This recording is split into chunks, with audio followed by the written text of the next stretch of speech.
تا کی میخوای به این وضعیت ادامه بدی؟ تا کی به خاطر خجالتی بودن از قضاوت‌های دیگران بترسی و فرصت‌های زندگی رو از دست بدی و به پتانسیل‌های واقعی خودت نرسی؟ باور کن کنار گذاشتن خجالت با اینکه سخته، اما آسون‌تر از عذابیه که تحمل می‌کنی. اگه فکر می‌کنی دیگه وقتشه، پس این ویدیو برای توه. خجالتی بودن یعنی احساس ناامنی و اضطراب در مواقعی که در شرایط اجتماعی و یا در معرض نظرات دیگران قرار میگیری. فرد خجالتی از برقراری ارتباطات اجتماعی، اظهار نظر کردن و یا حتی انجام دادن وظایفی که نشونه ادب و شخصیت مثل تسلیت گفتن به دلیل احساس خجالت خودداری میکنه. چرا؟ مگه تو قاتل شخصی که فوت شده هستی؟ برای رفع خجالت اول بهتره از خودمون بپرسیم که اصلاً چرا خجالت میکشیم و ببینیم کدوم عامل روی انرژی و توانایی‌های ما رو پوشونده. مثلا تجربیات گذشته، اتفاقاتی که در گذشته افتاده و در همون لحظه باعث ایجاد خجالت شده و حالا مرتباً توی ذهنت تکرار میشه. و یا انتقاد شدید از خودت. اگه از خودمون انتظار زیادی داشته باشیم، بیشترین خجالت رو تجربه میکنیم. چون نه تنها هر گونه خطا رو به عنوان عدم توانایی‌های خودمون در نظر میگیریم، بلکه اجازه هیچ خطایی رو هم به خودمون نمیدیم. مورد بعدی ترس از قضاوت‌های دیگرانه. یعنی وقتی برامون مهم باشه که دیگران دربارمون چه فکری میکنن و یا از نظرات منفی دیگران ترس داشته باشیم. اکثراً این طرز قضاوت در مورد ظاهر پررنگ تره. تو ممکنه یکی از این موارد و یا هر سه مورد رو داشته باشی. به هر حال راهکار یکسانه. اولین و مؤثرترین عامل که میتونه قسمت اعظم خجالتت رو از بین ببره اینه: پذیرش خود.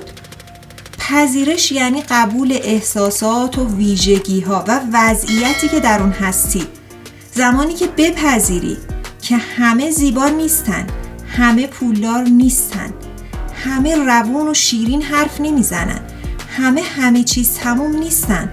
در واقع افراد کمی هستن که از هر نظر عالی هستن و اصلا نیازی نیست که تو هم در اون گروه اندک قرار بگیری.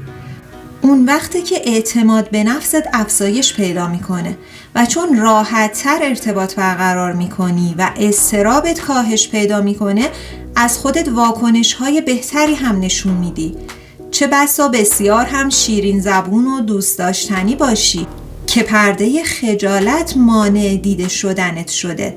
پس نگرشت رو تغییر بده و نترس که دیگران چه نظری درباره تو دارن. چون مردم خیلی کمتر از اون چیزی که فکر میکنی بهت توجه میکنن. هیچ کس به اندازه خودت درباره تو قضاوت بد نمیکنه. پس قبل از رفتن به موقعیت‌های اجتماعی با خودت حرف بزن و به خودت یادآوری کن که نیازی نیست بی‌نقص باشی، چون دیگران هم نیستن. قدم دوم هم تمرین کردنه. خودت رو در موقعیت‌های قرار بده که قبلاً ازشون فرار می‌کردی و البته سنگ بزرگ علامت نزدنه. پس برای شروع از موقعیت‌های کوچیک شروع کن. مثلا اگه به جنسی که از سوپرمارکت تحویل گرفتی اعتراض داری، در کمال احترام اظهار نظر کن.